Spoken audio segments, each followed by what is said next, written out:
Yo, people, what you telling me back again for another one? Red Talk settings. The weekend's here, man. What you telling me, Musa? I'm in the building. What's going on? I'm calm, bro. I'm calm, bro. You know what I mean? The derby's almost It's here air, now. boy. It's Back air. to football. I'm telling you, we got the Crawford though. Before that steps in, we got a big mad boxing where that boxing. Yeah. But Mad. I'm not even worried about that fight, you know. What do you think? You think Crawford got it or Canelo? Yeah, I think he's got it, bro. Like, I think he's got it. He was looking at man like he was food blood in the face off. You know what I'm saying?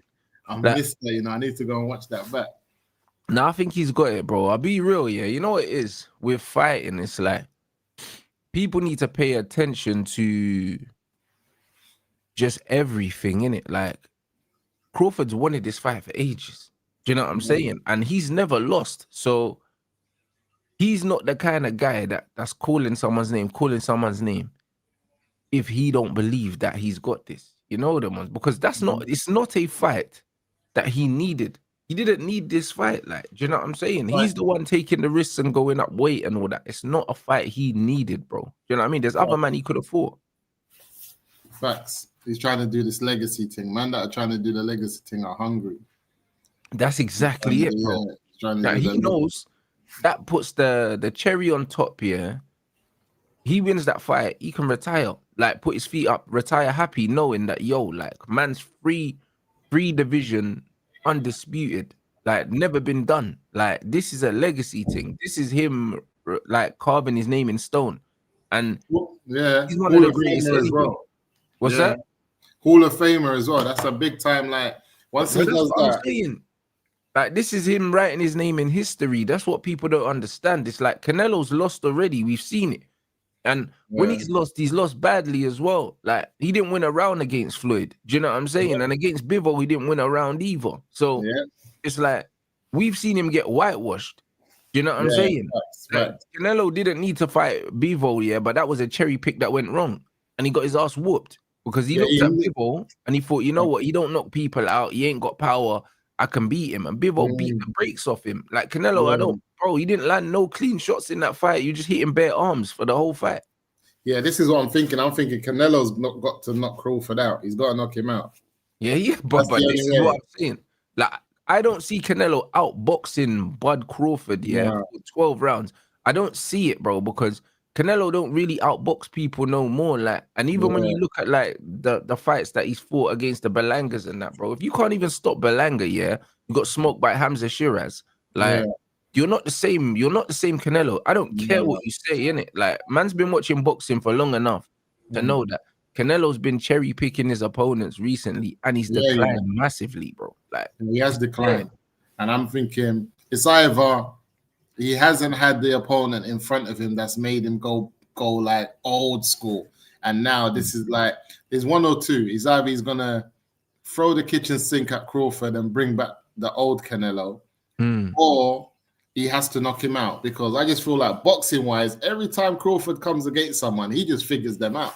I just don't know how. But this is what I'm trying to say. But this is what I'm trying to say, bro. I can't lie, but this is why I was having this conversation with Spencer Fearon on Tunde when I went on their show. I was like, everyone's talking about the size difference between them, but no one's talking about the skill gap. For me, Crawford's just a better boxer than Canelo. Like, do you know what I mean? It's got nothing to do with the height and the weight and that. Like, Crawford's got a deeper bag than Canelo. Like, do you know what I'm saying? He's got better footwork. He's got the longer arms. He's got the faster hands. Do you know what I'm saying? He brings the speed up to this weight, this long day. And he switch hits as well, blood. He's just got way more to his arsenal than Canelo. Like, Canelo likes people that stands in front of him so he can fight them. Crawford ain't standing there. Like, do you know what I'm saying? He goes from orthodox to southpaw is mad. No one does it like Crawford. No one switches it up like that, and he's just so comfortable in either one. It's gonna cause a problem. Like I said, he's got to knock him out because he has got heavy hands. That Canelo, he has got. But you say that, but he hasn't knocked no one out in like 5 fights, bro. So as much as people think he's got heavy hands, like, he loads up on his punches, like he proper sits down on his punches, and he wants someone to stand in front of him and trade with him. Like, and that's one of the things that Amir Khan said, is that when he fought both of them, he said Canelo was more easier to hit. Exactly. He's easier That's to the hit. point. That's what I'm saying. Canelo's easier to hit and slower. Yeah. Bud's hard to hit and faster. Yeah. Don't be surprised if Bud hurts him late. Loads of people are saying Bud can't stop him. He don't have the power. Don't be surprised, if late in the fight, like 9, 10, he stops bro, him. you see Canelo hurt like you've never seen him hurt before. Because you see the one thing about boxing, one thing I've learned about watching boxing over the years, that ages you overnight, blood. One day you have a great training camp, you think everything's good, then you get hit with one shot and you're like, yo. Like even when you look at Eubank Jr., everyone said he's got one of the best chins I've seen in boxing. And then he got knocked out by Liam Smith. Like no one expected man to get knocked out. I thought he couldn't get knocked out by Smith. But Smith ain't a puncher like that to be knocking him out. Do you know what I'm saying? And then all of a sudden, you get hit with a shot and you see man, and it's like, bro, he's been hit with bigger shots than that in his career. Facts. Do you know what I'm saying? So this is just what it is. If Crawford wins, United can't really mess up my weekend because I need this win for him still. I think Crawford could stop him, bro. And if he wins in style, United I think he can stop him, bro. Like, if he stops him, United, regardless of the derby score, I've got a good weekend. Because I hear it. Canelo's been moving mad like he runs everything. But if Crawford stops him, I don't want to hear no more chat about any undisputed, the best boxer. I don't want to hear anything. Crawford, you know what I'm saying? I hear it. I think Bud can stop him. Do you know what I'm saying? Or he could beat him in a wide points decision just because he's got everything on Canelo. Like, do you know what I mean? The only thing he might not have. What are you saying? It's on Netflix. It's on Netflix, yeah. The only thing he don't have is power on Canelo, and really, speed and timing negates all that power. Like that power don't really mean nothing if you can't land the shots. Like, I'll be on it. So is it Saturday night or Sunday morning? It'll be Sunday morning. So it'll be like 4 a.m., bro. And the undercard's dead. So I'm only getting up for the main event pretty much. Because Netflix. Undercard's not lit, bro. I can't lie. Like it would have been good if they made a whole event of it and put on some big fights, but they probably wouldn't have been able to pay the fighters, innit, if they put on like a crazy undercard. So it is what isn't it? Well, the undercard, no, nothing at all on the undercard that man can look forward to. Not really. Do you know what I mean? Not really. To be honest, there's nothing I'm trying to wake up for. Yeah, that's long then. That's long. Yeah, I mean, so I'm gonna just get up probably about 3:30, blood. You know them way there, and then just I might even do a 3:45. That's it. Do you know what I'm saying? So that's what I'm on, bro. So I'm chilling. I'm looking forward to that fight. I think that the build-up's been poor though, man. Considering this is one of the biggest fights of, like, you can say the century, of course. Like the build-up's been whack, blood. I don't know if it's because it's on Netflix or if it's because they watch those. I don't really know those access ones. I've been trying to watch that. That's not even really about like that. I haven't seen it. You know, when they got them in a camp and you're going through it and they're telling their story. I haven't seen any of them before. Like normally they got them on other platforms. I was thinking it would have been on Netflix, but but they normally have it with the HBOs and all these things. But this is what I mean. The Netflix thing is like they're not a boxing, bro. Like because you want to see. I remember when Mayweather used to do the 24/7s, and you used to see like the training camps and all that. That's what I was looking out for. That no 24/7. Like, this is what you want to see, bro. You want to see the 24/7s. You want to see the day in the life. When they're talking, when they're running down the road. And that's it. That's what you want to see. You want to see Mayweather running through Vegas at 4 a.m. and shit. Like, come on, man. This is what you want to see, innit? Like, you don't want to see this. Like, they only started. It feels like they only started building the fight like 3 days before the fight, innit? Like, it's been like a dead build-up, man. So I can't lie. I'm just looking forward to the fight because it doesn't feel like the fight is literally happening. Yeah, it doesn't feel like it's like it's going on tomorrow. It's kicking off. It doesn't feel like that. It doesn't feel like that because it's been the build-up's been underwhelming for a fight of this magnitude. Like, even like. You know what it is? Maybe because both of the guys don't really talk that much shit, innit? Because when it was Fury and Usyk and that, you saw Fury would be on social media running up his mouth and saying bare things, and you knew a fight was happening. But this almost feels like it's not happening, bro. Yeah, someone's saying that Dana White being involved is messing up the whole thing. 100%, bro. This guy don't know how to sell nothing, bro. Yeah. Really, you know them ones there. Like if you look at the UFC as a brand, it's not marketed well, bro. No. You know what I mean? It's not. Before fighting, like he doesn't do that. It's not marketed well, bro. Like at the end of the day, yeah, like more times I don't even know when these UFC events are happening. It's only because guys in the chat tell me they're happening. The only time I know there's a fight is if my guy Venom Page is fighting. Other than that, I don't know when the shows are. Like UFC is not marketed well. Like it's not. And that's why these guys don't get paid no money. And it's one of them ones where when you look at flipping before Conor McGregor, there weren't really no one in UFC that was selling the actual product of UFC. It was dead, bro. Like him. And I used to like watching Anderson Silva because it was Anderson Silva because he was different. Like, facts. You know what I'm saying? But the promotion's dead, bro. Like, it's actually dead, bro. And remember, we grew up on WWE, bro. So man can't tell me. So man can't tell me about promotion. Trust me.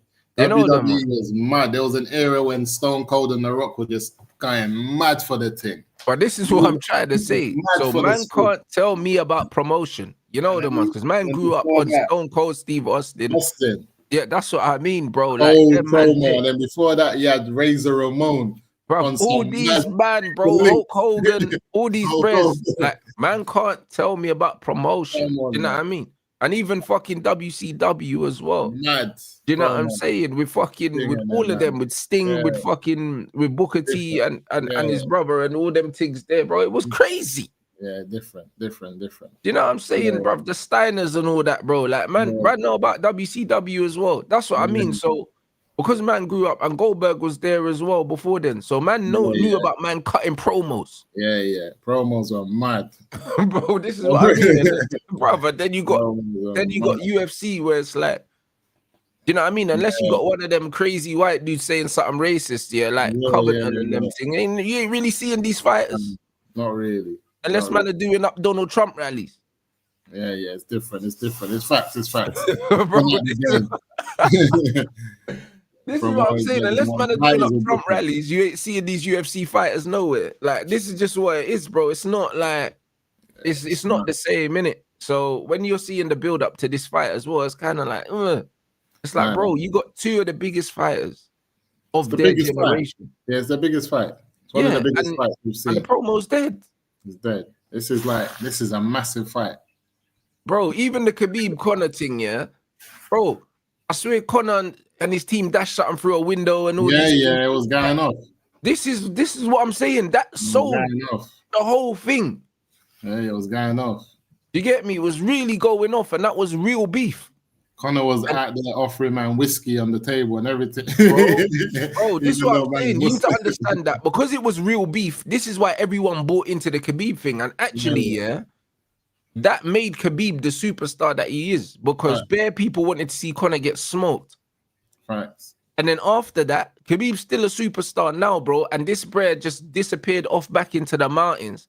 And he's still a superstar because he smoked Conor and loads of people started getting sick of Conor McGregor. And that's the truth. And that was real hatred. He still don't like the you. You don't even say his name. Yeah. Like when he talks about him, he don't even say man's name, bro. It's that. Like, it's like, bro, like, I'm not mentioning this guy. So it's like you need to promote, you need to sell. You have to. You know what I'm saying? Especially fighting sport. Yeah, especially fighting sport. But that's it. But because Turkey's got all that money, they kind of don't need to do that because the money's there. Yeah, I guess so. And people are going to tune in regardless. But come on, man. You want to remember it. No, you're right. It should be a spectacle, bro. Yeah. It should be a spectacle, 100%. Bro. But this is why everyone loved the Benn and the Eubank thing. And this is why I didn't want a rematch because the second time round, you can't replicate the emotion of the first fight. You just can't. No, you can't. But Ben, you can't. But Ben, because Ben's kind of a loose, is a live wire, and Eubank's just cocky.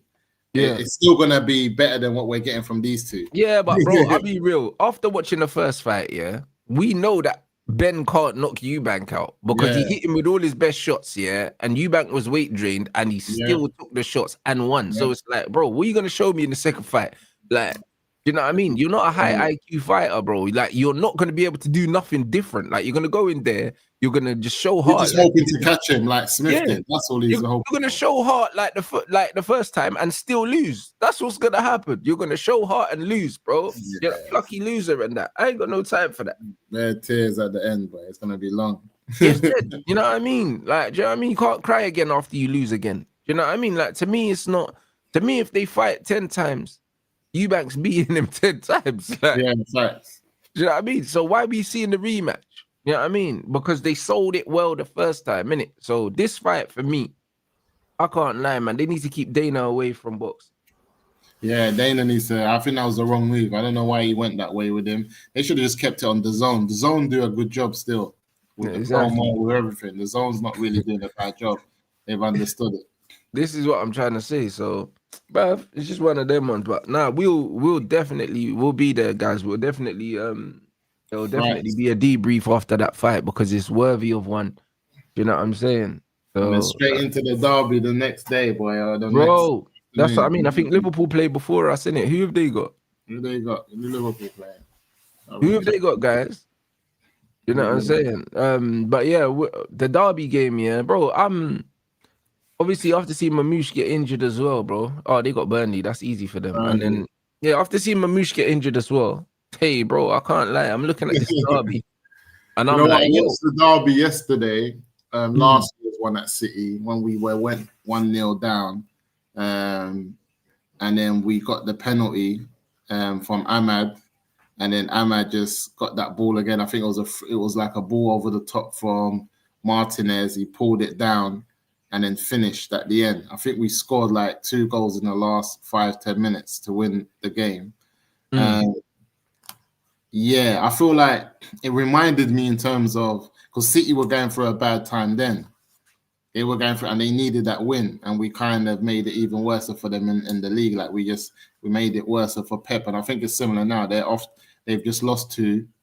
They need a win. They don't want to be losing 3 in a row. Yeah, Um, apparently they've never lost 3 in a row, and also we we ain't won 2 in a row, yeah, so we ain't something's got won to give. 2. Something's got to give. And then I'm Mm. just thinking about if we look at the lineup, who's available? Because we know man are out. There's a couple things that could be done with this lineup. Like Ahmad could be put in a 10, Mm. and you could put like Delo or Mazraoui right wing back, for an example. He You could, might do that. He yeah, might do that still and then that means because Kobe still Dallow's sits out on the injured, isn't bench. it? Yeah, Dalo's injured, so you can bring back Mm.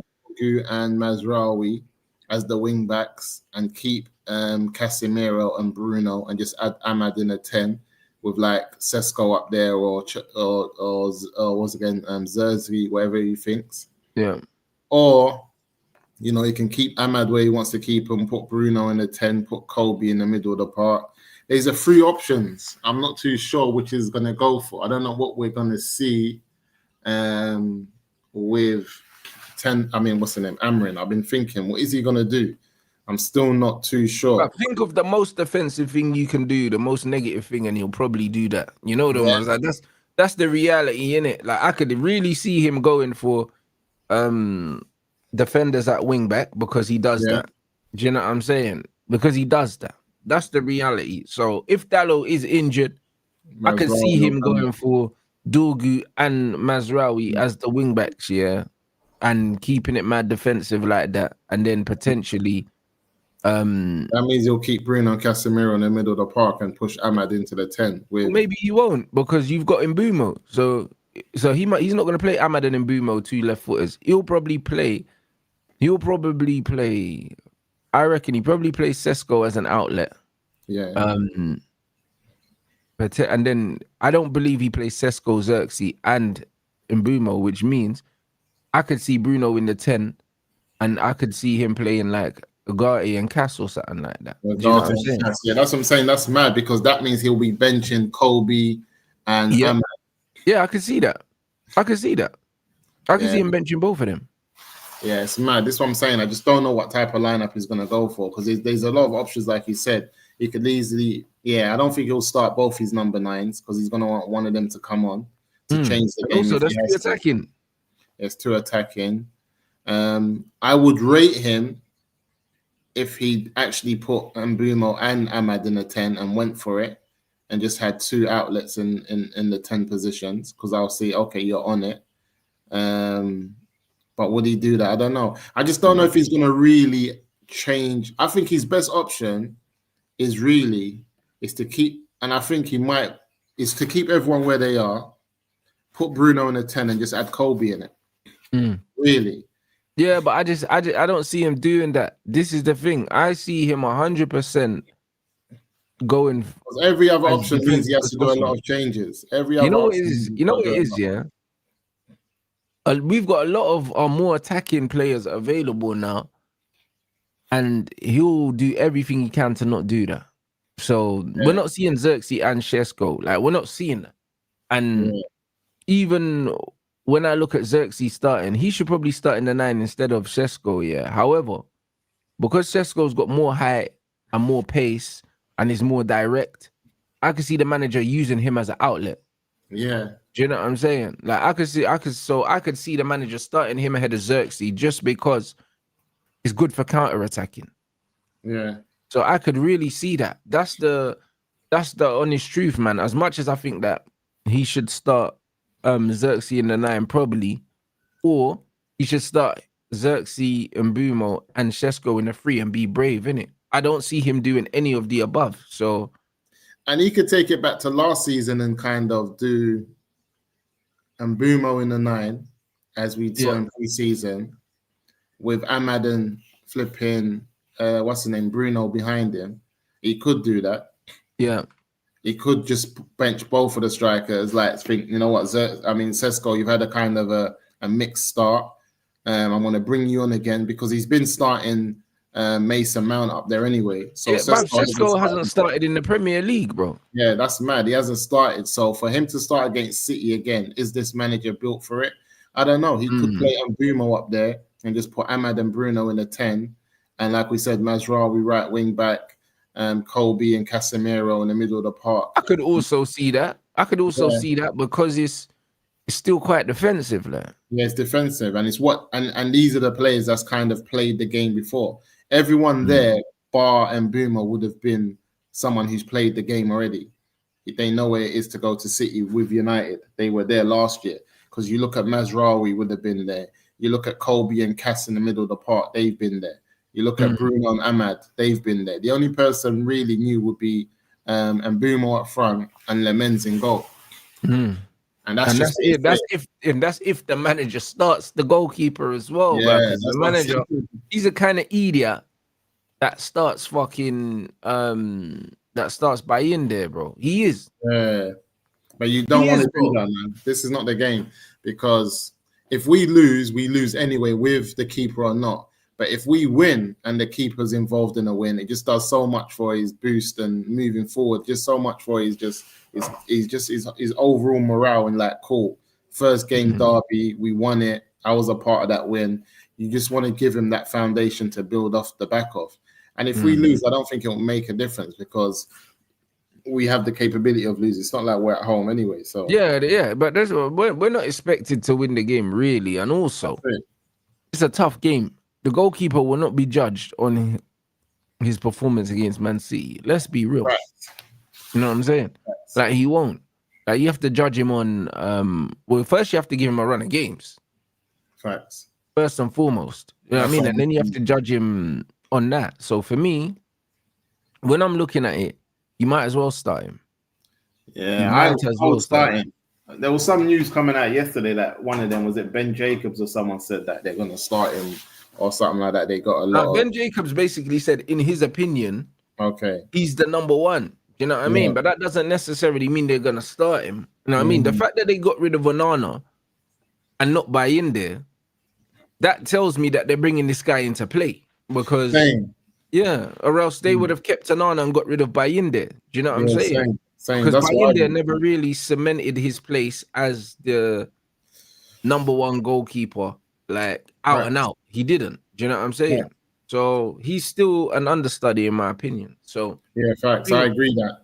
I think he'll be the number one eventually, but it's just one of them things where I wouldn't be surprised if the manager don't start him straight away and uses the same excuse he did for Shesko, saying, like, we're just bedding him in. You know what I mean?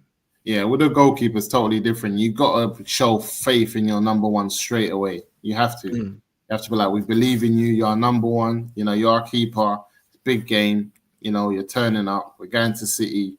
You know what I'm saying? Do what you got to do.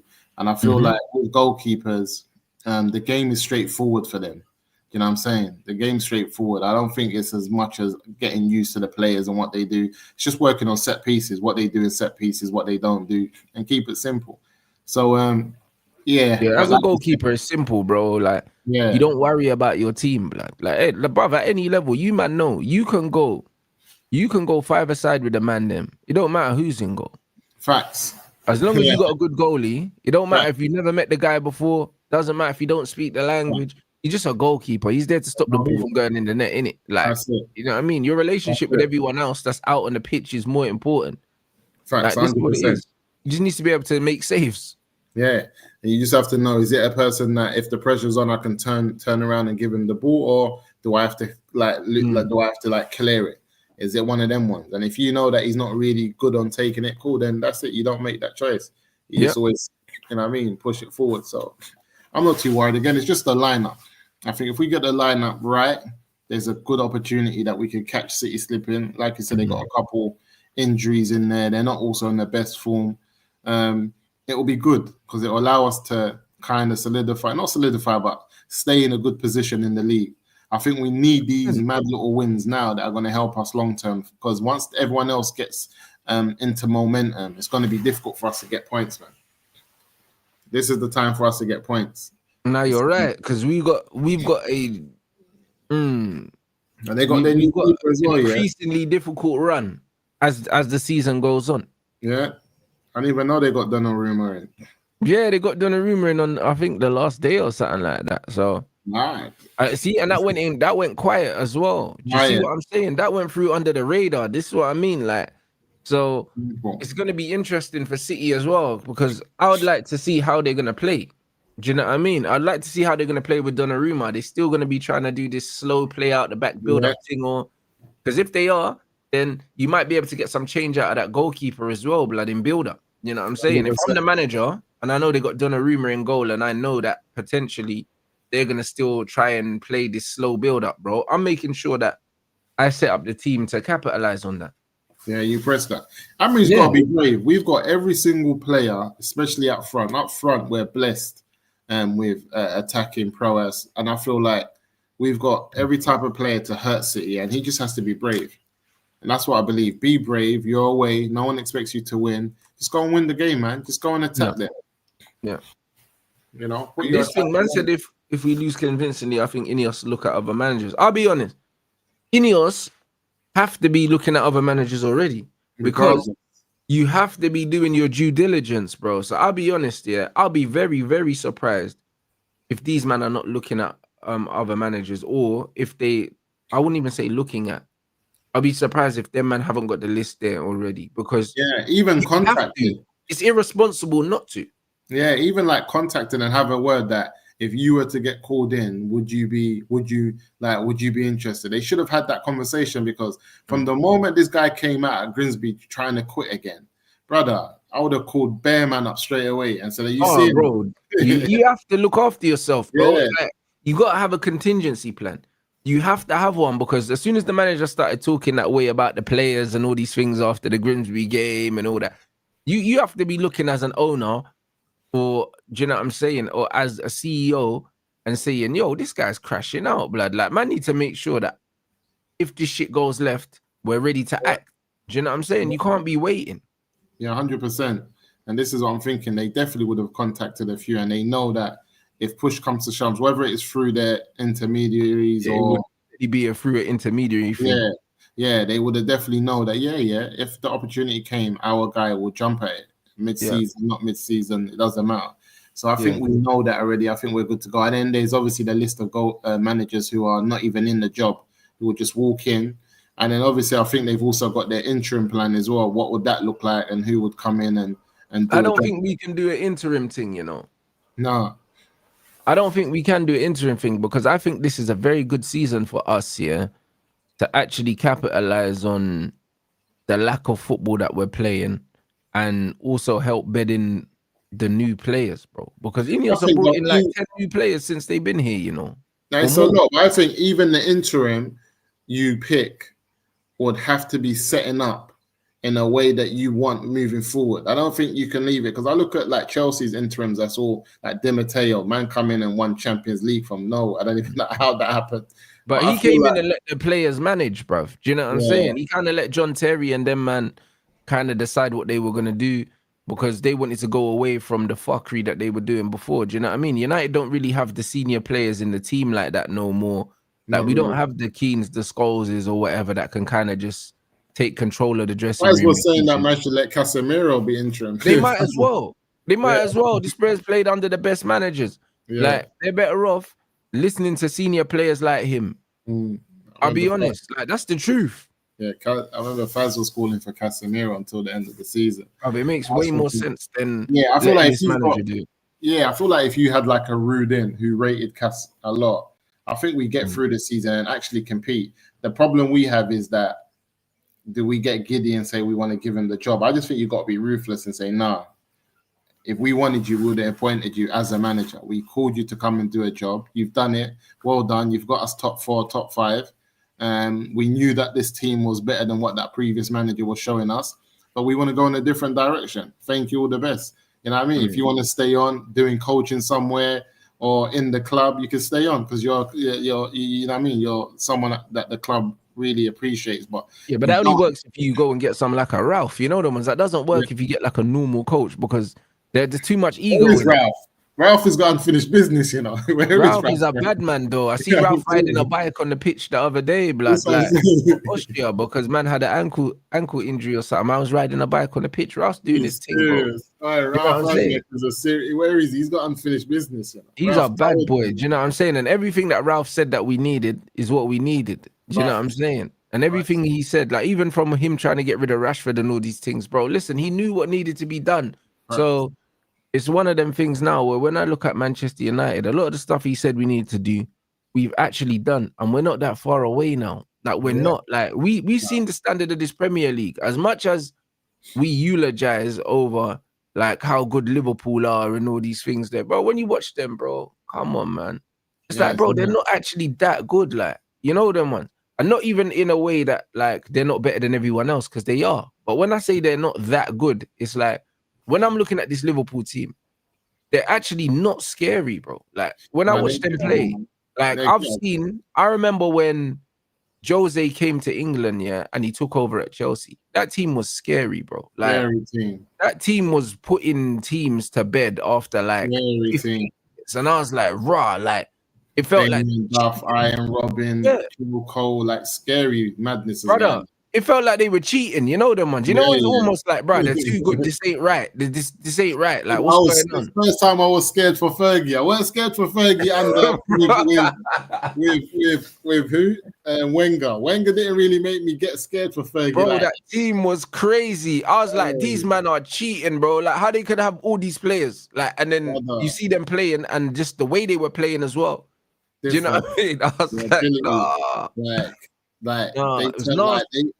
like Michael Ballack, flipping Frank Lampard. The Duff and Robin thing was illegal. You know, Robin, on the wing.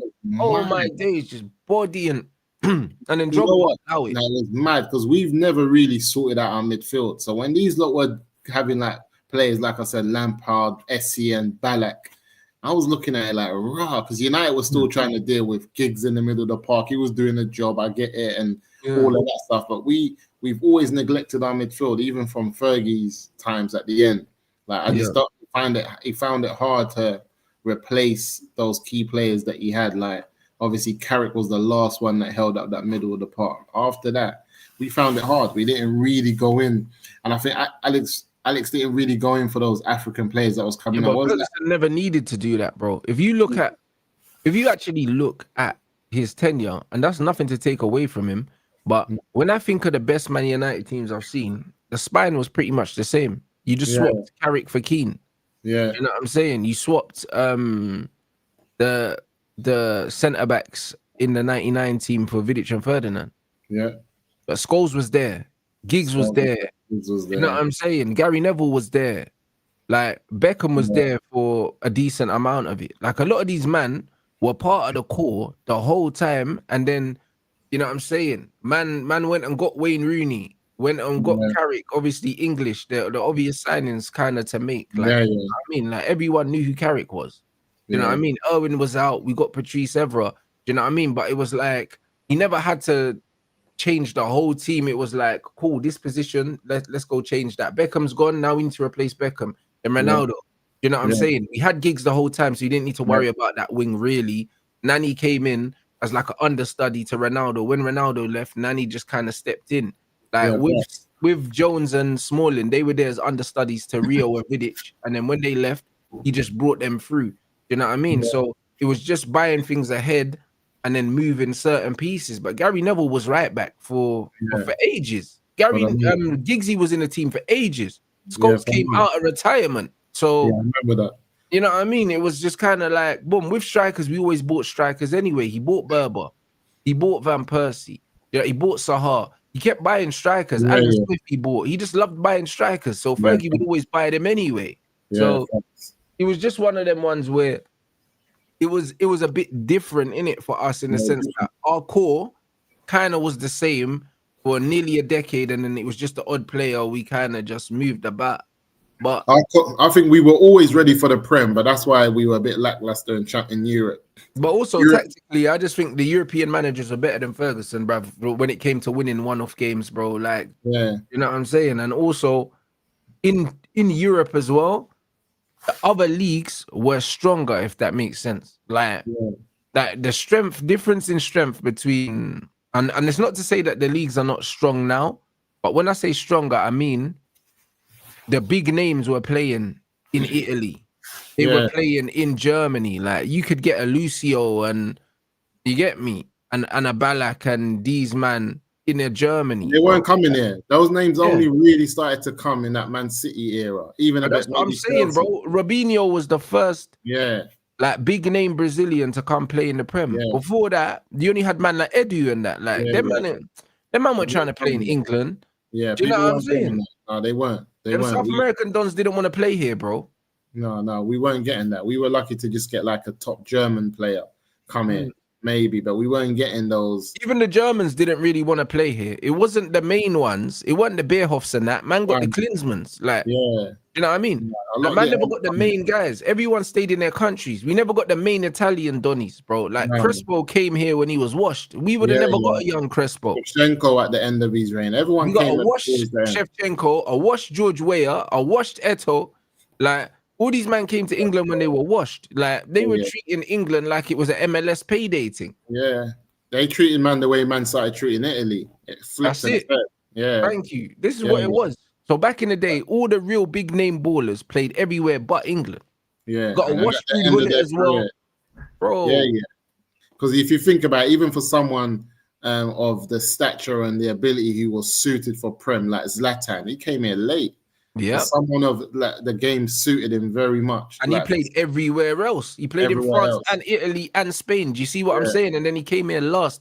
So it was the last stop for everyone. So teams in Europe, it was way more competitive because the best foreign players weren't playing in England. We were getting the foreign players that weren't really rated, like Janino at Middlesbrough and all them man there.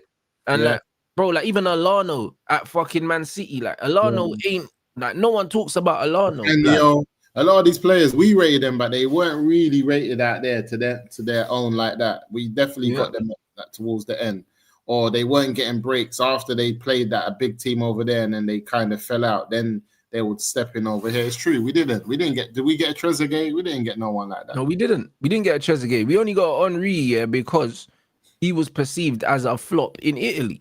Yeah, but he went Italy first. Yeah. You know, like that. Same with Vieira.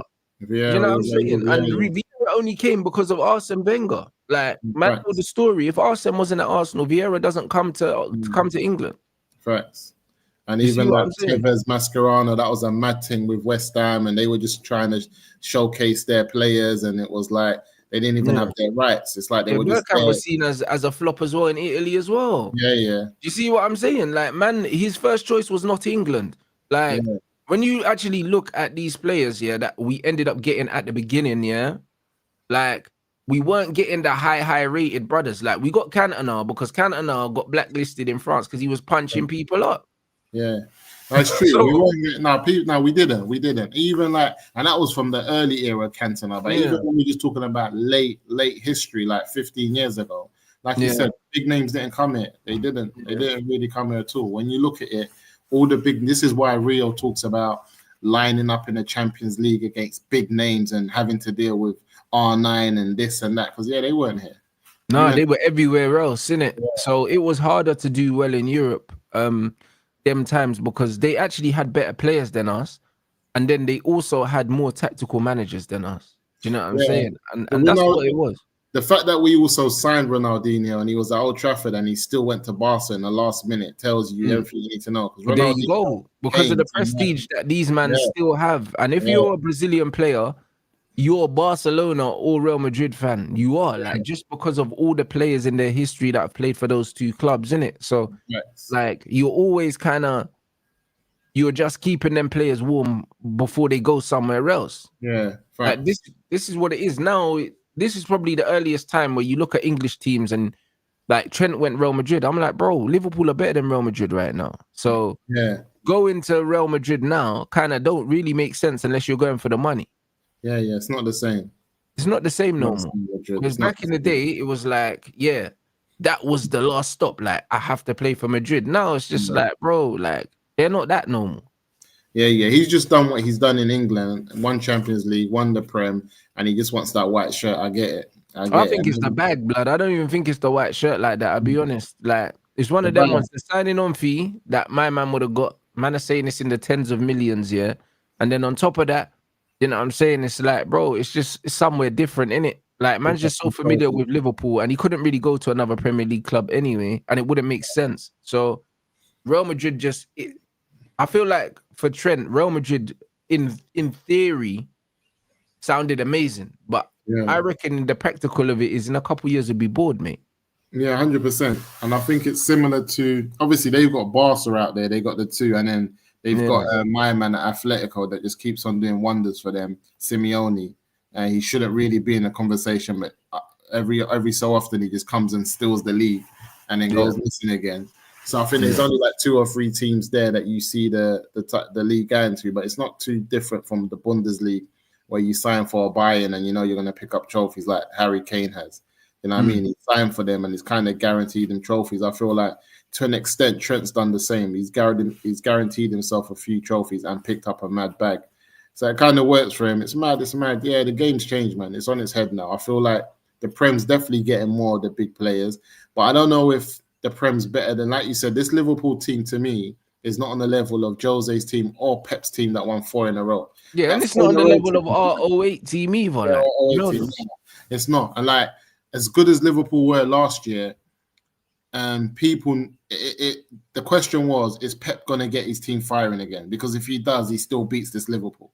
And I agree, but I just don't know if he can, bro. I don't think he can there. That's all it is. But this is why a lot of people will still, in this year, like there's a lot of people who still favored City to win the league, whereas I put City to win the league at the beginning of the season. I did not expect them to start the way they've started. But saying that, I'm gonna say. The thing is, look how badly they played last season, and they finished top 4 comfy. That's what I'm trying to say. So, but when City was doing that 4 in a row stuff, every year everybody predicted them. There was no way you can predict anybody other than them. So the fact that people are still predicting outside of Liverpool on all platforms, it tells you that they're not that type of team. They're not that type of team where man should be like, right, yeah, this Liverpool team's unbeatable. Now they got Isak. Let's see what I go on, because it could be a different conversation. Honestly, I don't foresee that making that much of a difference, bro. I'll be honest, because the beauty of football is, only 11 man can play. You know them, man. So I don't see him going there, and making that big of a difference, like as much as people think, because Ekitike has been really good, like. He has. I've liked him. He's been really good, and I don't see Isak going there, and just being better than Ekitike has started, because Ekitike is actually, when it comes to like an all-round footballer, bro, like Ekitike, bro, like he's got as much skill as Isak, bro, if not more. So I don't know. Do you know what I'm saying? Like even the way Ekitike was taking his goals. So I don't see Isak going there and just being fucking absolute dynamite because I just don't see him as that kind of player, bro. You know what I'm saying? I don't see him as that kind of player. I think people have overrated him because there's such a drought and a scarcity in like top level attacking talent in the game. I'm with you. You know what I'm saying? You know what I'm saying? So I'm saying let's not act like Ekitike is some big player. Ekitike is like 21 years old, bro. What are we talking about? Big player, bro. You know what I'm saying? Like the Bear still plays for the under 21s or 22. You know what I'm saying? Ekitike is a quality player, bruv. You know what I'm saying? He's not dead too. He's just potential. He ain't done nothing in the game right now for man to really say he is this or he is that. But in terms of the raw attributes he has, the guy is a quality player, bro. Yeah, no, he's not dead too. Has loads of pressure on him, yeah, after the way everything's gone, yeah. And everyone's expecting him to go to Liverpool and just be doing what Erling did at Man City, bro. Brother, what I've seen from him, I'm kind of jealous that we didn't pick him up. Yeah. But from what I've seen from him, what he's done off the ball, on the ball, I'm kind of jealous we didn't get him. He's my type of player, man. I like the way he plays. You know what I'm saying? Yeah, mine as well. Mine as well. Do you know what I'm saying? I like it a lot. Bro, Isak ain't done nothing in the game, but you know what it is, yeah? People in England think, yeah, that football starts and ends with the Premier League. That's what they think. Yeah, do you know what I'm saying? This player was at Dortmund. No one cared. You know them, man. Most people don't even remember he was at Dortmund because he was crap. Yeah. You know them ones there. And all of a sudden, he's had a couple good seasons in England. Now he's the best striker in the world. This is what English fans do, but this is why I don't listen to them. Yeah. This is why I don't listen to them. Because a man will have 2 good seasons and they're the best player in the world in England. Forget about the shit 4 seasons they had before that. Like, it's true. People don't work like that. And we think we got the best league anyway. We just overhype our thing all the time. Oh, come on, man. Man is saying this is the best league in the world. According to who, though? Yeah. According to who? This ain't the best league in the world. It can't be the best league in the world because last year everyone was glazing PSG, blood. I'm telling you, the Farmers League just came and terrorized the best we had. Who did they beat in the Champions League as well? Didn't they beat the best we had to offer? They beat Arsenal. Did they beat Liverpool as well? Or is it City? PSG? I think PSG might have beat Liverpool. That's what I'm saying. I think they beat the best that English football had to offer. And then they beat Arsenal. And then we're out here hyping. Like, then Chelsea smoked them in the thingy, though. Yeah, but it's not the best league in the world. It's the best. They beat Liverpool, Arsenal, and Villa. So look at that. There you go. The Premier League is the best marketed league in the world. It's not the best league in the world, bro. It's not, because when you watch other games, like, bro, the Premier League, you know that we watch it every week, guys. It's horrible. The football's crap. Like, let's not pretend. Like, the football's rubbish. Like, we have to keep it 100, bro. Like, every game we watch here, for the most part, is crap. Like, as a spectacle, the Premier League is awful. It's just they got the great adverts and all of these sponsors and shit, but the actual standard of football is crap. Yeah, it's not the best. It's rubbish. So we can't actually sit here and do the arrogant thing because the football is rubbish, bro. And the truth is, whenever we come up against not even a great standard, just a decent standard, Man United will come up, or Arsenal will come up against, or a Liverpool will come against, and you see one of these Spanish teams and they're like, oh, you say, oh, they're 6th in the Spanish league or whatever, like, we should watch them. Before you know it, you're 2-0 down and you're scratching your head like... Yeah, they're playing football and you're out here saying, man lost on the weekend. You know them, man. Yeah. A man are just jogging, bro. Yeah. You get me?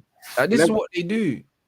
Yeah, something's gone missing as well. I think I was seeing Michael, was it Owen talking about this the other day? He said that the English youth players win every competition, under 20s, under 21, whether it's the World Cup, European Cup, whatever it might be. Mm-hmm. And then they said, then it gets to the point of now they need to play first team football, and they don't.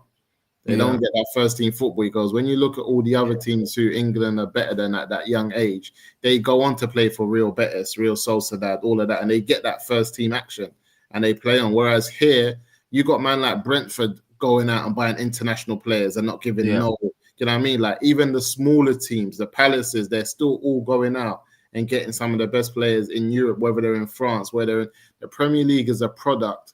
stops that growth of our young talent to be able to go on to that next level. Because there's a lot of them. There's not just Wharton out there, or there's a few of them in the championship who are never going to get, because sometimes even players like Hackney and that they talk about, he should be playing in the Prem starting week in, week out. Yeah, and that's what I'm saying. And the more you play at that level, you adapt. Human beings are good at adapting around, like at their surroundings and what's around them. And it's like, if you play at that level, you'll get better. I think that's one of the things that we speak about a lot, is that I don't even think what's a famous English academy? Like, you got Barcelona, Ajax, and all that. Like, do we even have a famous academy here? Not really. Like, them man are saying Cobham minute. Like, they're buying these youths. You know what I mean? Southampton have a really good academy. You know what I'm saying? Like, it's one of them ones. The man will say Cobham. City, you can't really say City now because City's more recent. Do you know what I'm saying? City's recent, but they're bringing that mentality though. They have tried to bring that. They're trying the thing, yeah. Do you know what I mean? Southampton got a proper academy though. Do you know what I'm saying? But there's Southampton, Chelsea, but it's not comparable to. There's not an academy in England that's comparable to La Masia, bro. There's not. Yeah, it's different, and this is what I'm trying to say. These are the issues I think that we're having. We're not having that level of, like, even if it was like all the Premier League teams coming together and investing in one big academy that takes in their players, and then, you know, like, is it NBA that do that and you get drafts or something? Maybe you get to pick or something. I don't even know how that system works, but they need to do something different. They need to do something different, because a lot of the time, man, I think a lot of big clubs as well are going to start shutting their academies down. If you're not really investing, it's been happening, bro. When man was growing up, QPR shut theirs down because it's like the man are not really using it, bro. But the one thing I'd say is a lot of these man, they're using it now. They're using it now to make money. Do you know what I'm saying? Yes. So because they're using it to flip players and to make bread, I think they'll keep them now. But yeah, like championship levels, like, they might stop having them, because if you're in a championship and you're basically getting sold Premier League academy players, then what are you doing with your players? You know what I mean, are you then selling them down to the lower league and then to the lower league? You kind of have to, innit? You kind of have to. It's like it all kind of feeds itself. But it's a pyramid. Yeah, it's one of them ones, and you're right. City and Chelsea, like academy, but are they homegrown? Yeah, homegrown's not the same as, when I say homegrown, I mean actually homegrown, as opposed to homegrown, like fucking Wojciech Chesney, blood. You know what I mean? That's got a fucking English accent, but he's not fucking English. You know what I'm saying? I'm with you.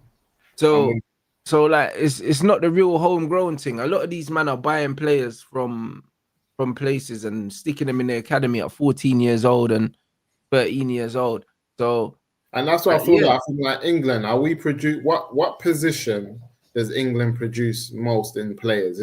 Are we so far back now where we can only produce good centre backs and things like that? I think it used to be that, but I think our attackers are getting better.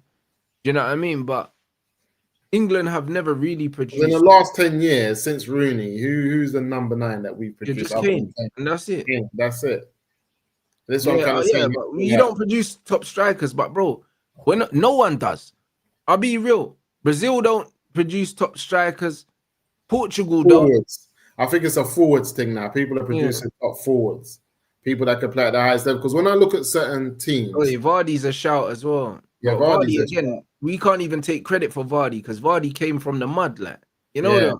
He came from the mud. We can't even take credit for Vardy. This bro was smoking cigarettes, drinking Red Bulls. Had a job on the side and was kicking ball in non-league. So man can't take credit for Vardy. Vardy made it on his own, like. Right, let me get this done. Yeah, calm. Vardy made it on his own. Yeah, I'm saying. And even Ivan Toney again, like, from the mud, came through the football leagues. Ollie Watkins came through the football league. Like, these are not men that came through the Premier League. Like, none of them came through a Premier League academy. You see what I'm saying? So with the strikers, these men have come from the mud, like, all of them. All the guys that we're mentioning. It's only Harry Kane that was at a Premier League academy that came through and actually forged a career, bro. These academies are not producing strikers. They're not producing them. Yeah, that's what I was trying to say, because my thing is that when I look at a Barca, I'll always know that they're going to produce at least 2 or 3 from every position, every position, especially the midfield. Like, the midfield is their thing. They take care of the midfield. They might have to go and buy a right back here or a left back there. But you see in midfield more time, they're gonna have someone from the academy who's come through and that's playing at a high level in the middle of the park. And I feel like Man United need to get with the program, especially if you don't want to be buying players. Like obviously you might not be able to produce in every position. We're talking about forwards, defensive, goalkeepers, but you have to have a position where you say, you see this part here in the game, we're going to produce players, whether it's wingers, where United produce so you go out and look for that young winger where you can get him in at 10 years old, and you've got this system of where, United produce top wingers in our academy. We're always going to have wingers. That's not bad, because then you're saving money there. But we're buying in every position. We're buying right. What kills me the most is midfield. I just can't believe we're not producing no midfielders. Yeah, but I'll be honest, Man United's academy is rubbish, and it's been rubbish for a while, yeah. And the thing is, yeah, it's not that we don't have good players. It's just that, I think the academy system in this country in general is just not good, bro. You know what I mean? So, and I think what's the direction? What's the sense of the coaching's just not very good, bro. I'll be honest, a lot of these academy coaches now, they're not proper football people. They're not. A lot of these guys, they're mutants. They're data guys. You know what I'm saying? They're not actually. They're old school man in there, Fletcher, this man, that man. They're not proper. They're not proper football men, bro. I'll be honest. The academy system now, when you look at a lot of these guys, Lord knows where they got their badges from in the first place. Facts. Lord knows where they got them from, or how they got them, or why they got them, bro. Because I'm just not seeing it, bro. I'm not seeing it at all. And it's one of them ones where, in general, the culture around football here is the reason why the coaching is just not very good. Because it's not like we don't have talented players. You know what I mean? And it's facts about the nepotism as well, because the fact that we went and bought Fletcher's youths from Man City, it's why do we go to Man City and give them money for Darren Fletcher's kids, bro? What? There's not better footballing kids than Darren Fletcher's kids. Yeah, and why did Fletcher send them there in the first place? What does that tell you? But there you go. If Man United's academy is the best academy in Manchester, if it is, which it isn't, but if it is, why is his kids at Man City? Yeah, Rooney's kid was there, I think, for a bit, and then he brought him over. Bear man taking their kids over there. Oh, it's foolishness, yeah. Most of the time, yeah, the kids of these footballers are not good. So why is the academies full of them? Yeah, facts. Do you know what I'm saying? And that's what man needs to understand. Whereas in other countries, if you're good enough, you just play, bro. Yeah. You know what I mean? That's for the most part. And that's one thing I noticed as well when I was still playing football. When you go to other countries, they literally just they'll play the best players. It doesn't necessarily matter about his dad or his whatever. They just want the best players. In England, it's even when you go on trials in England, they say, "Oh, where were you? Who was your manager?" Yeah. Because they want to call up your old coach, that they know, and he has to vouch for you. They don't care if you're good or not. Yeah. You can be cold, and if you don't get a good reference, or if the coach before says, "Oh yeah, he's just that, bro," that's it. Bro, doesn't matter how well you play in the trial. They're not taking.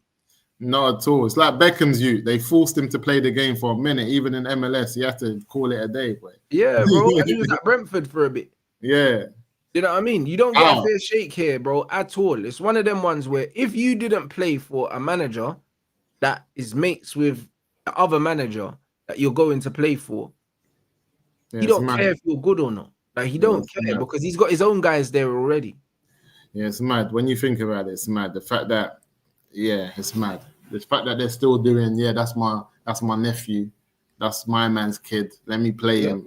And we're in this type of day and age. It's madness. And then you see it with the players anyway.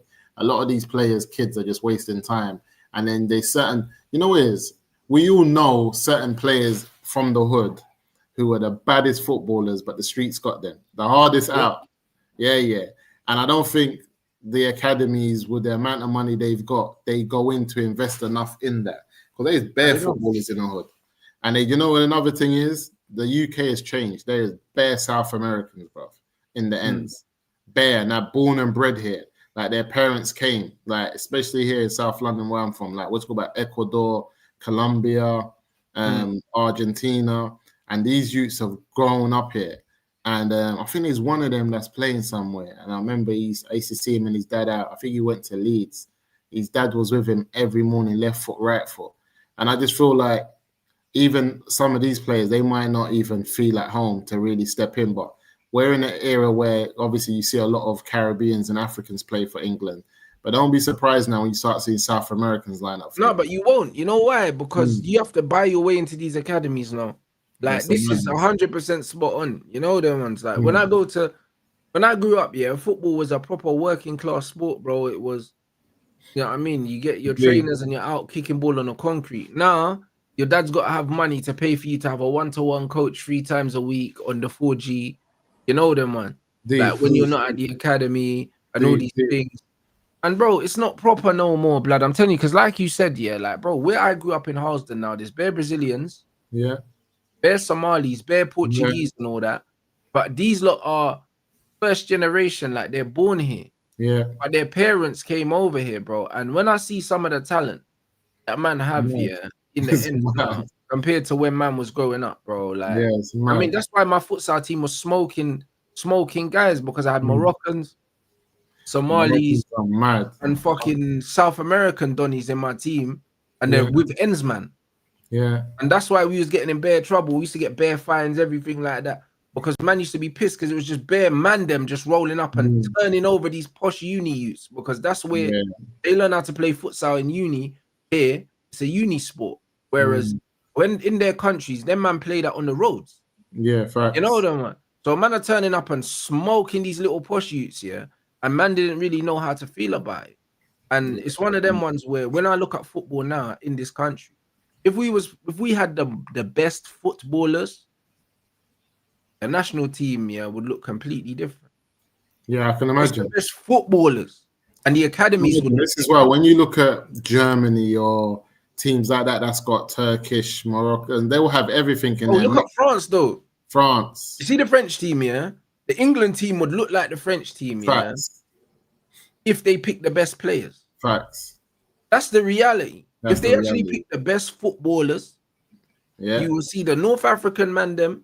There'll be more South Americans because we got more South Americans here. And there'll just be bare brothers. That's all it would be. Yeah. Do you know what I mean? And then you'd have the one Griezmann. And this is why I rate France. France was anti-foreign in their national team. But they want to win. But the minute they said, nah, we're going to do the other thing, they fully went with it. They didn't do the 50-50 thing, whereas England are just still doing the 50-50, playing games. We see when France said, you know what, we're not winning. We need to bring them man in. They were ready to fill 10 man from the ends.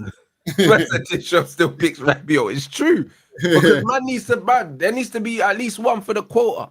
Yeah. You know what I mean?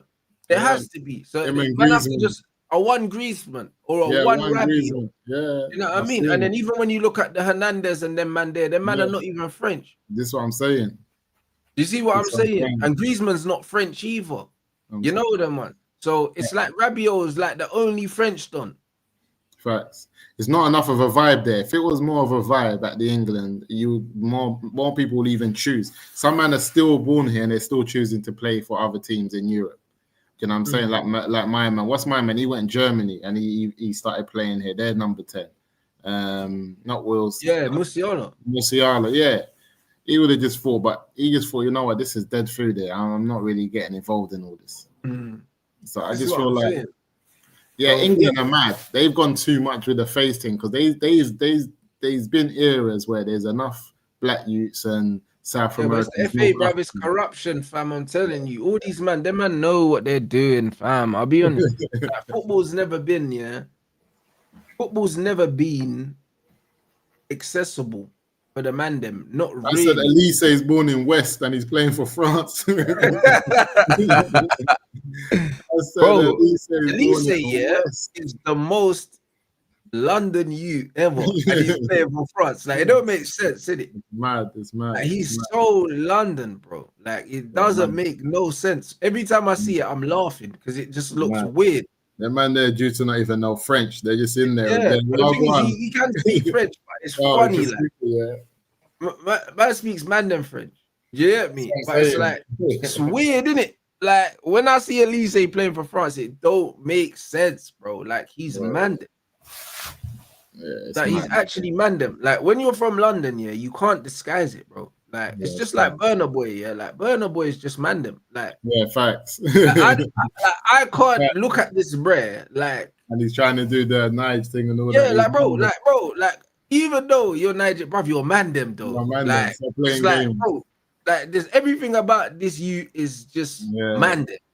Facts. That's it, innit? So when man's doing all that, I'm like, yeah, cool, but you're man them. You're man them. Like, you're from the end. Stop playing games. From the ends, properly from the end. Like, you're not fresh. Man, you can't hide that. When you're from ends, it's like it don't matter what language you speak, it don't matter. Like, man, just have that ends mannerisms. Yeah, I feel you. 100%. You get me? I feel you. And that's England's done. You know what I just clocked? I'm looking at the lineup. They're not going to win that again until they really get the bet. Because, like you said, they really should be lining up like the French team. The next people to do that is the Dutch. The Dutch is going to start lining up different. They're gonna wake up as well because they've got a few men in there. They've got a couple of North Africans over there. They've always had them. There's bare Moroccans and that in Holland, in the Netherlands. Yeah.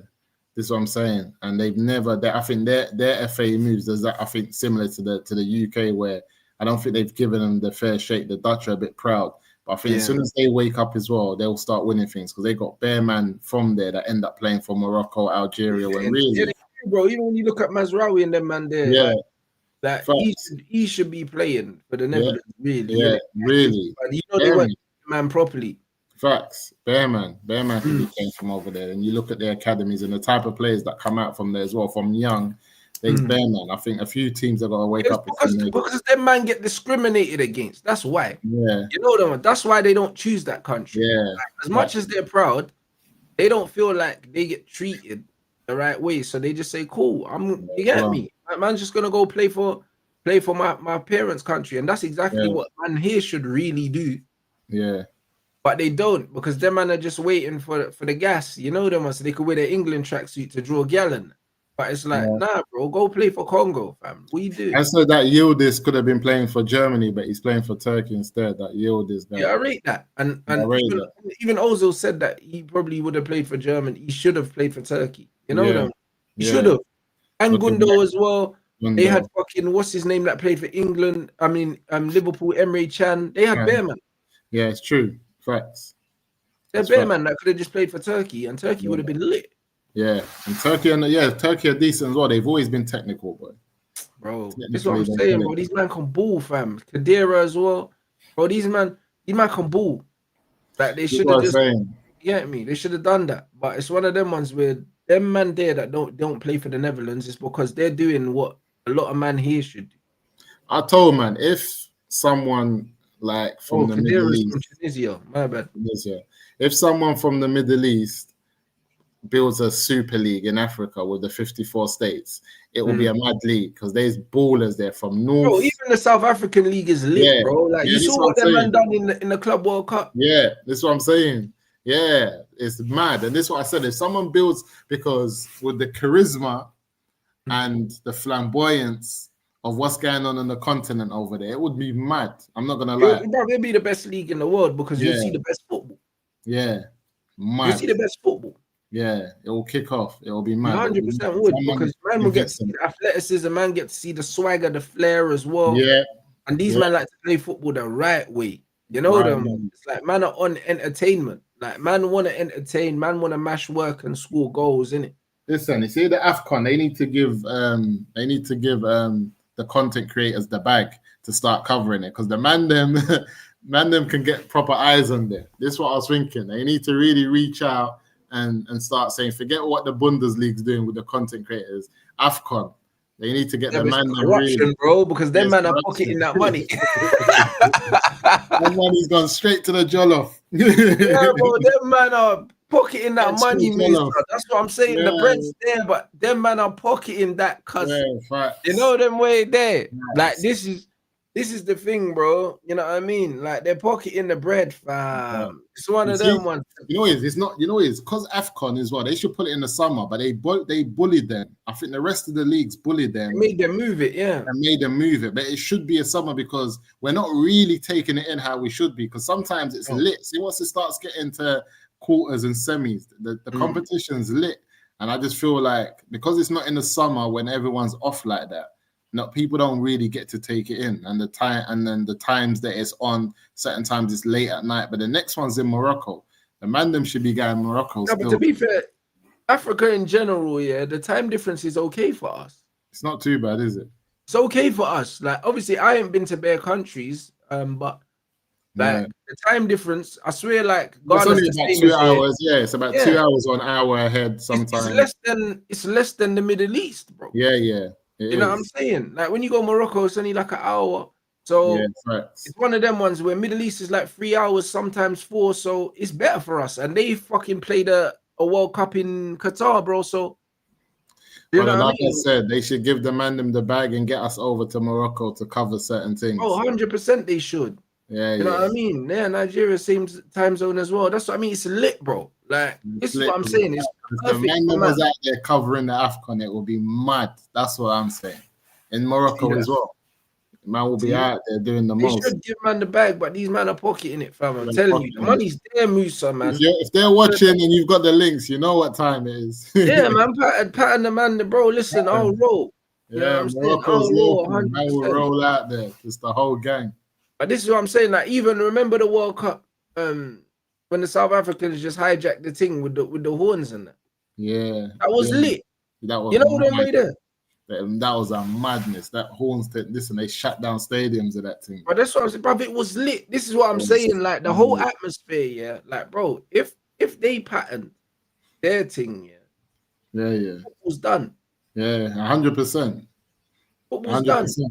Because have you seen their street people don't want Africa to do their thing. Because if they do, it's done. I see some street football team that they got, and you got to rock them white sandals. I saw Ahmad doing it when he went over there recently. It's like you do it in it's like a skill thing where man all hit the ball and that. You know, like man pretend to hit it with their hand. I forgot what the thing's called. My man used to do a lot of that type of thing at Palace. And my man, and he went Everton. What's his name?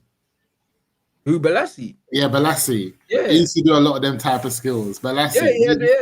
Them man are just showing out, bro. They got that. Like, bro, I see Yannick do some mad things when we was growing up. Bro. I see man dribbling with the ball and that man in the cage, bro. A man's just bamboozling people, bro. And I see one time, man was busting bare skills, and he just pulled my man's hat off his head, like, bro, he pulled man's hat off his head, bro. He's standing in front of him. Man stepped over the ball, like, what? Pulled my man's hat off his head, and my man was a bomb, and then he just ran off. Like, I was thinking, what kind of Aladdin street violation? But we need that in the game. I'm like, that street rat shit, blood. Like, man pulled his hat off his head, like, and I was thinking, yo, like, man was just out here just mocking people. I was like, bro, imagine you saw that in a prem where man done a mad skill and just pulled man's top or something. That would be mad. The friend will go mad at. Hey, bro, I swear down. I was like, yo, what is this sorcery, bro? You know what I'm saying? So this is it's so sick, man. Like, brother, I remember when he took my man's hat off. I couldn't believe it. Bro, you need to understand. We was playing like side in Westway, and bro, we're just smashing work. Moving to these guys because we used to go from northwest to west to kick ball, and they always used to think they were better than us. We had the ball, you know what I'm saying, and they used to always think they're better than us. We used to go to their ends and we used to kick ball against the West Youths and that, bro. And we was moving them up. That's what I'm saying. The Yannick just started taking the piss, bruv. Man, when man pulled his hat off his head, I was like, bro, end the game. Yeah, end the game. Football's you're losing like 4-0, and then man embarrassing you. Now, you know, like we used to see the old NBA things where man used to be doing bare skills and you see man pull man's shorts down and that and put the ball under their top and spin it round and that, like when man was doing the and one shit. Yeah. It's like, bro, once man takes your hat, bro, we need to go home. Like, just end the game. Yeah. You know what I'm saying? That African flair is different. No, it's different. It's different. Football's mad in the ends. When man come from off ends and ball you off the pitch, it's mad. Because man talk about it for weeks. Yep. It's like you're a victim. Man say, yeah, you got victimized. Bro, and they do that every game, bro. Yeah, it's mad. You know them, they do that every game, them man. That's why when I was watching Sundowns on the Club World Cup, these man were jogging. Like for no reason, man, just putting sauce on everything. You know them. I was like, yeah, this is proper football. Yeah, we need to get it back. Football needs to change the way it used to be because we're missing that. And this is what Ahmad's old manager at Sunderland was saying. Listen, he loves him, Tony Mowbray. Because he's a fish and chips man, and he must have seen Ahmad doing madness in training. He was like, "Yeah, go on, do that, do that." Yeah. You know, he said he doesn't know what he's doing at right back at United. He says Ahmad's meant to be. What was the quote? He goes, "Ahmad's meant to be sitting people down." That's what and scoring wonder goals and that. Come on. Because he would have seen Ahmad just chefing guys up in training, and he was like, "Raw." What? He couldn't wait for Saturday. You know that? He was like, "Yeah, go out there and you know what I mean. Just go and play your football, man." Do you know what I'm saying? Yeah, these are the managers. These are the managers. Like Grealish said about Dean Smith. Like Dean Smith said to Grealish, "Bro, if you think the weakness is on the right, go on the right. If you think it's on the left, go on the left. Go wherever you want." Yeah. And then telling man, "Oh yeah, we need you at left back for the build up." Brother, it's man all right. It's long. It's man all right. We need you at left back for the build up. Jack Grealish. Yeah, it's long. Brother, Pep's a criminal, bro. This is what I'm saying. Like stuff like that.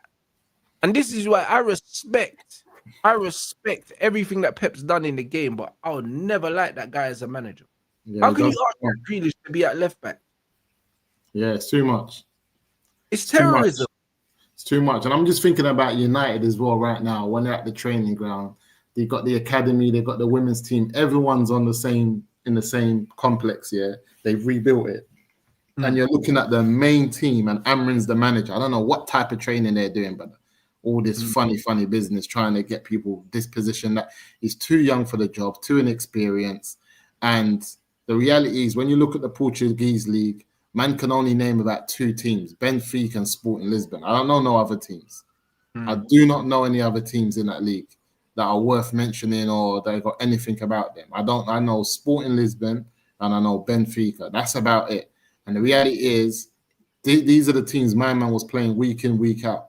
And we don't know who they are, what's their ability, what they're good at. He's come to United. He's the head coach. He's like the top coach in the whole establishment. And he might not even be the best. They might be under 21s or under 20s coaches that in reality are tactically more aware and better than Amrin. And they're not even rating him like that. They're just thinking, hold on. They might even be senior than him in age. The whole thing's just long, brother. Let's just see what goes, man. United. No, I hear it. And guys, we have to keep it a million. Yeah, before Jose, no one knew who Porto was because I didn't. You know them. Facts. Like you know them way there. And I'm someone there that I got a football encyclopedia. Yeah. But before Jose, I never knew about no Porto. Nah, there weren't no Porto. You know what I mean? It was Sporting and Benfica. I didn't know about no Porto. Yeah. You know what I'm saying? So like the game is the game, innit? Like, and that's what they got missing again. Man forgot them. Man even forgot them. I forgot them. Porto. Come on, man. They're missing again. You know what I'm saying? Like, man didn't know about no Porto. I didn't. Everyone knew about Sporting because of the players they was producing. A man knew about Benfica because Benfica, blood. Yeah. You know what I mean? When man talk about like the Eusebios and that. Yeah. Now Jose bust Porto, but that's what I'm saying. Since he's gone, man forgot. He bust Porto, I'm telling you. He bust them. He did. Yeah, he bust them. You know what I'm saying? Like, come on. He bust them. Because I swear fucking Benfica was fucking. I swear Rui Costa was there, innit? Yeah. Because when Jose busted him, their fucking thingy now, Rui Costa. I swear I think he's their CEO or something now.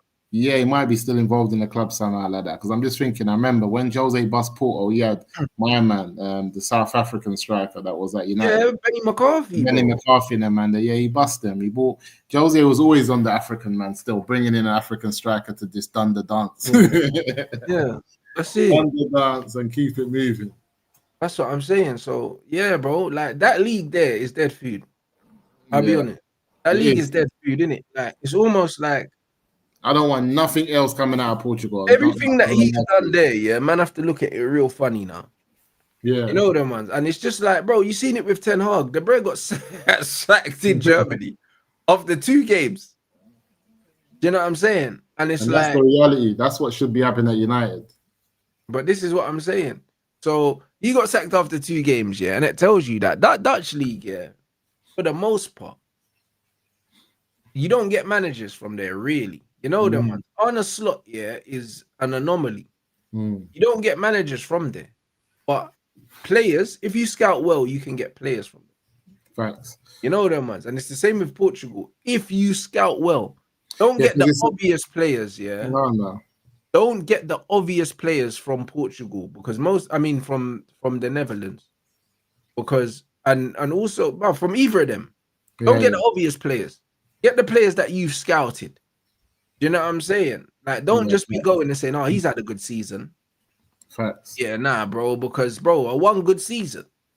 Now it's clear to me now that you can't really you got to watch their trajectory. Like they've come from South America. What were they doing there? They've gone on to there. Okay, have they gone? Yeah. Have they got better? Blah blah blah. Then you can go. Like you have to follow the whole history of the player. But if it's the first time you've known about him is there, forget it.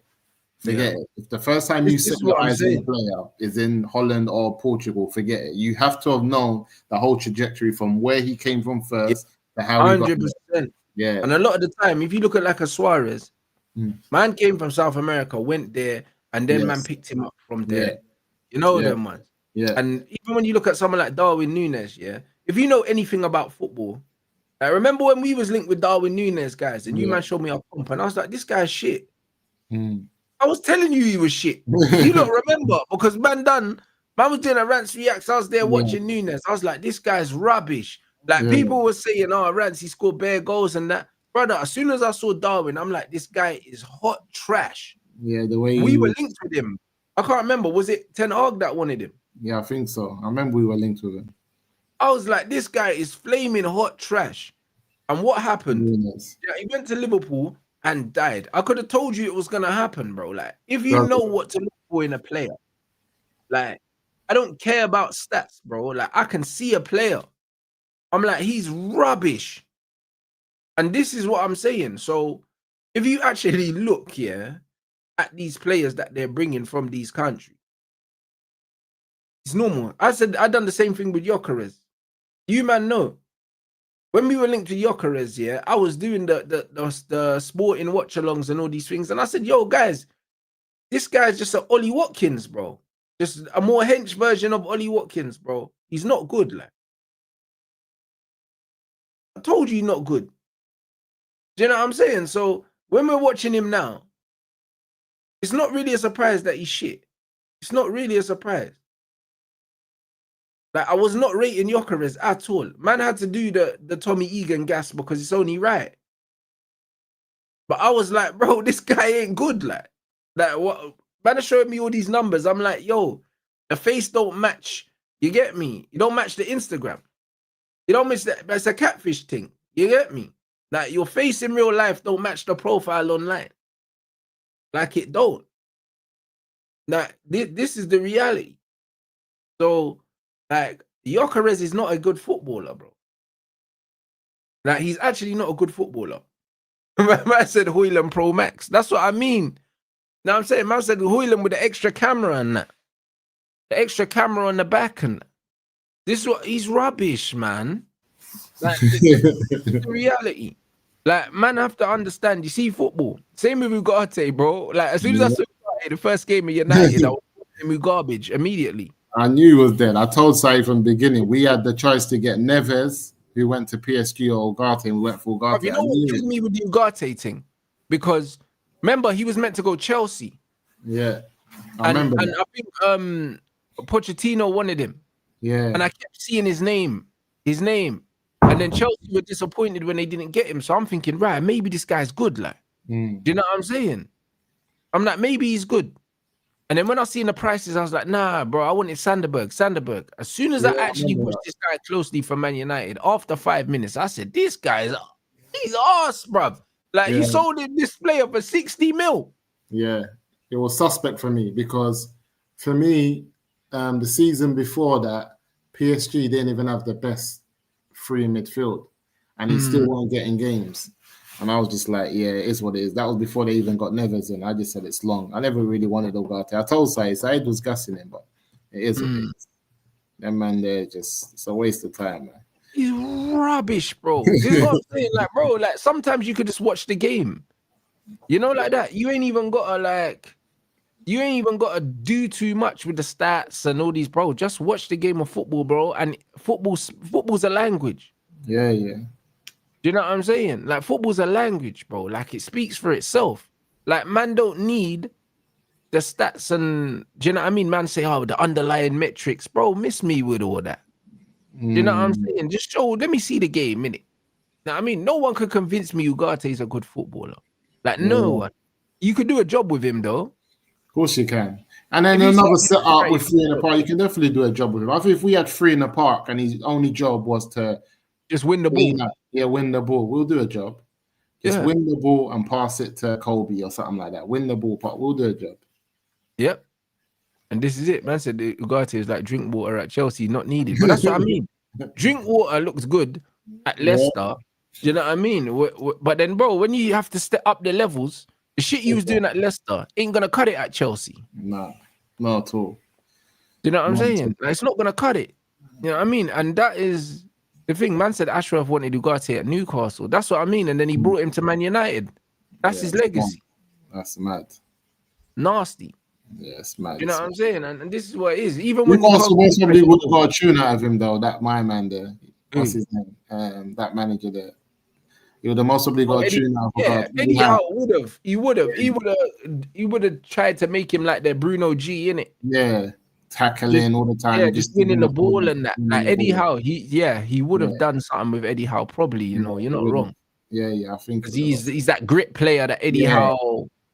You know what I'm saying? That Eddie Howe kind of would like. Yeah, he would have put him next to a Bruno and just said, give him the ball. Win it together and give him the ball. You know what I'm saying? Yeah, you might be right. It's just too many space. Listen, Ugarte is not the best, but with his ball playing ability and the amount of space in the middle of the park, it's a crime scene, my brother. You're just asking for him to get shot. Think about it. Ballers like Kobe and Cass struggle. Yeah, with the amount of space, let alone a man like Ugarte. You're just asking for problems, bro. It's true.